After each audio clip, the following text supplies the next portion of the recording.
இலங்கையின் வரலாற்றில் சிறைச்சாலைகள் என்பது குற்றவாளிகளை சீர்திருத்தும் இடங்களாக அன்றி பேரினவாத கொடூரத்தினதும் அரசியல் பழிவாங்கல்களினதும் இரத்த கிளறியாகவே இருந்து வந்திருக்கிறது.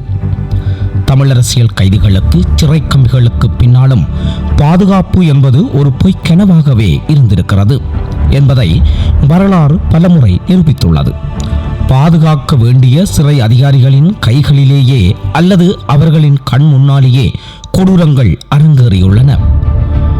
அனுராதபுரம் முதல் நீர்கொழும்பு வரை கடந்த 4 தசாப்தங்களுக்கும் மேலாக சிறைச்சாலைகளுக்குள் நடந்த படுகொலைகளின் வரலாற்று தடயங்கள் இதோ. ஜே.ஆர். ஜெயவர்தன ஆட்சி காலத்தில் கருப்பு ஜூலை இனப்படுகொலை வேளையில் சிறையில் இருந்த பேரினவாத கைதிகள் திட்டமிட்டு ஆயுதங்களுடன் தமிழரசியல் கைதிகள் பகுதிக்குள் புகுந்தனர். தமிழீழ விடுதலை இயக்கத்தின் தலைவர்களான தங்கத்துரை, குட்டிமணி, ஜெகன் உட்பட 53 தமிழரசியல் கைதிகள் மிக கூரமாக அடித்து கொலை செய்யப்பட்டனர்.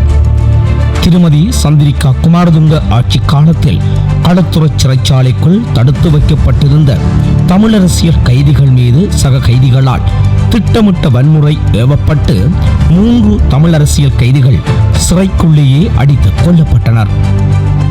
சந்திரிகா குமாரதுங்க ஆட்சி காலத்திலேயே பண்டாரவளை பிந்துனுவெவ முகாமிற்குள் ஆயுதங்களுடன் புகுந்த நூற்றுக்கணக்கான சிங்கள கிராம மக்கள் அங்கிருந்த தமிழ் இளைஞர்கள் மீது தாக்குதல் நடத்தினர்.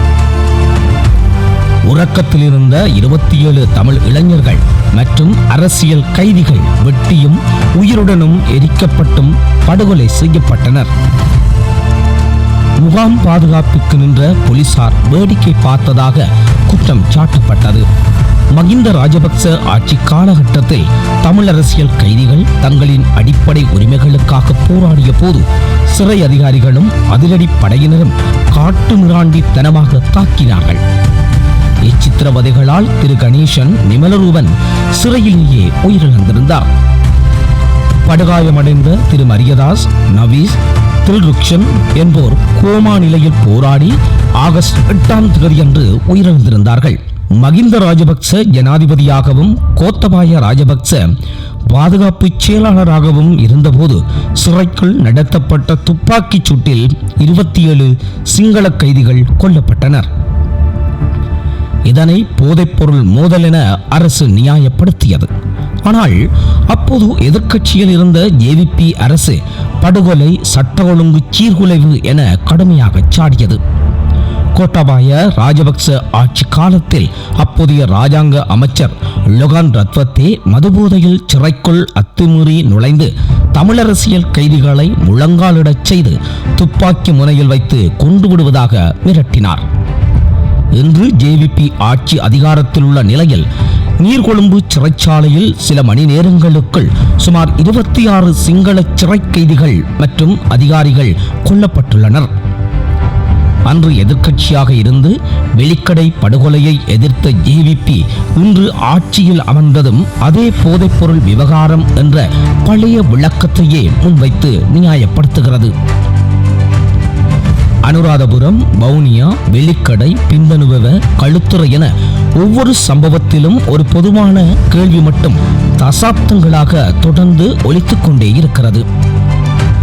பாதுகாப்பு வழங்க வேண்டியவர்களின் கண்முன்னே இவை எப்படி நடந்தன? பாதிக்கப்பட்டவர்களுக்கு ஏன் இன்னும் நீதி வழங்கப்படவில்லை?